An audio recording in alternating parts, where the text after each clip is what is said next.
let's look at this from the standpoint from a marketing end and how things have changed from the 80s when you had it's probably a Fortune 500 company at that time, and or maybe it's still now. Let's talk about that company a little bit. The environmental remediation company that you sold. Right. What would you? I mean, I'm sure you couldn't even have conceived of the tools that we have now to market versus then. But could you maybe do a little bit of a juxtaposition about the difference between how you create a project now and how you would have created a project then? Absolutely. At that time, we sold primarily face to face and over the phone, and then snail mail. Obviously, it was prior to the internet, and we didn't use very much of the latter. So almost all of our selling was done face to face and through connections over the phone. We also didn't do very much advertising, although we would have ads in major magazines and such. Although it was always hard to quantify what success we were having from that, which again is a huge contrast to the internet today, obviously, and how you can, if you work it right, you can know right where all your leads are coming from. But primarily we were sort of word of mouth, and we had a very aggressive sales staff, and we would incentivize all of our seller doers. So we were a consulting firm, and we had really three kinds of people that worked there. One was the scientists that we put in back rooms, and we never let them out in the light. We really didn't want people to see them. I'm joking a little bit, but not entirely. And then there were a few dedicated sales folks, and then we had the vast majority of our team that were seller doers, and they were professionals in the environmental area and some area that part of their job was to build their own book of business, much like a lawyer would do in a law firm today or in the bigger accounting firms. So we operated a lot on that model, and we were aggressive. We did sales campaigns in areas that we thought were those in which there'd be a good marketplace for us. The environmental area is one that I liken to a pendulum, where the pendulum swings back and forth, and eventually it slows down, and over time it ends up back in the middle.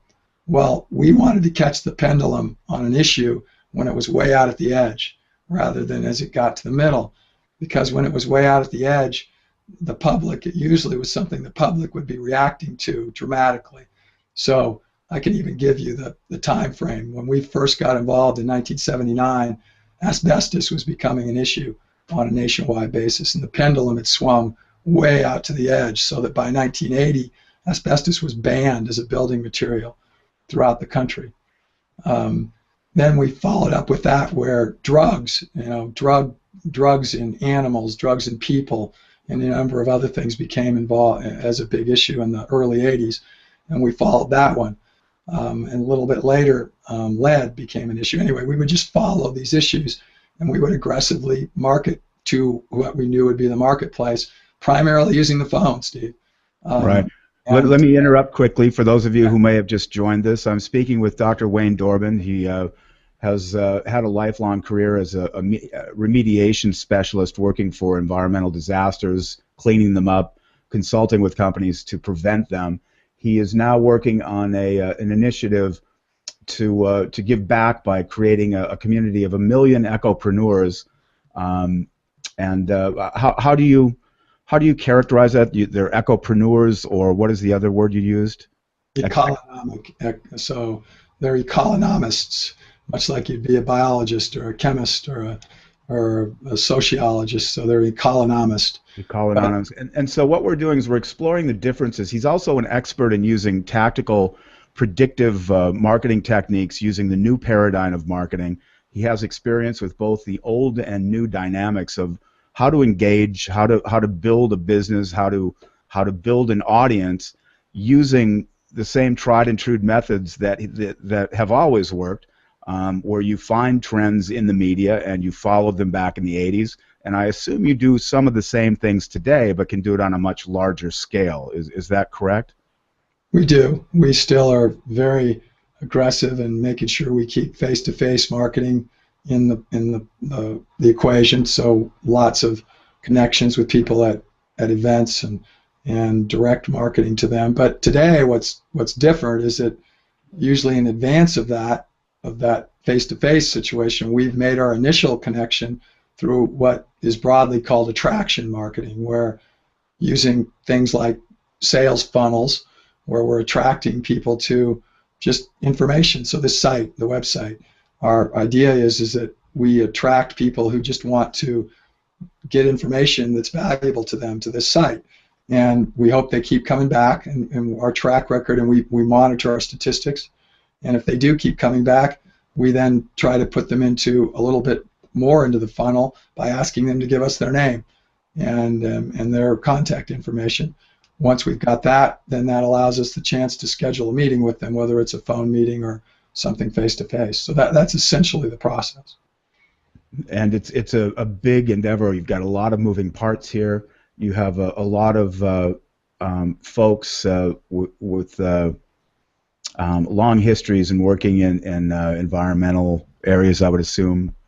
These folks on this page, Linda Gray, Jerry Weaver, Stewart, are these partners in this process? Yes, all of them are. And it's interesting. They all do have a very different professional as well as personal set of interests as well as backgrounds. And Scott Fardulis, for example, is one of the premier network marketers in the country, and he's had a career in that area. And today he's primarily working with a company called Longevity that makes a whole series of products that are good for people's health. Bottom line, though, is his networking capabilities are just unbelievable. He's one of those people that you put him in the front of an audience and he just is captivating, but he's sincere also. Linda Gray, we've talked a little bit about. Oh, go ahead. Question? I'm sorry. So, yeah, here's Linda Gray. I'll pull her up. Go ahead. Well, Linda Gray obviously is very publicly visible. Dallas is actually back in its second run now, and so Linda, at 71 years old, is now a star on television again. She was, when those pictures were taken that are on the front page, she was in Africa because for about 4 years she was the United Nations ambassador to Africa, and she would travel to Africa 4 or 5 times a year and work with people there that were hungry and starving and thirsty. So she has a visibility. Jerry Weaver is frankly the legacy. So she's the link to Dennis, who really was the founder, all the lifeblood of this organization prior to his death.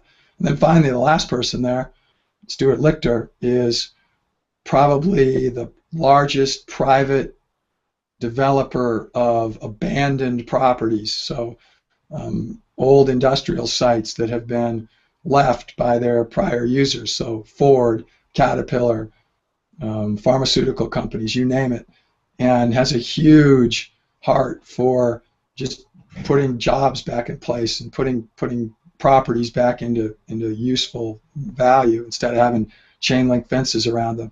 So it's a really big diversity, and they all serve in their different roles and add real value to our organization. Right, and the power of having folks with name recognition and large lists and being able to share that list. You get into the 6 degrees of separation and all that. How quickly did you build the 100,000 that you have in the community now? How long did that take? Probably in total, it's 6 years. We started the Economics Initiative. Dennis died 7 years ago.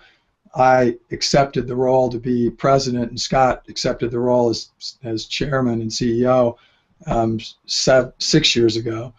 And that's when we began to generate a list.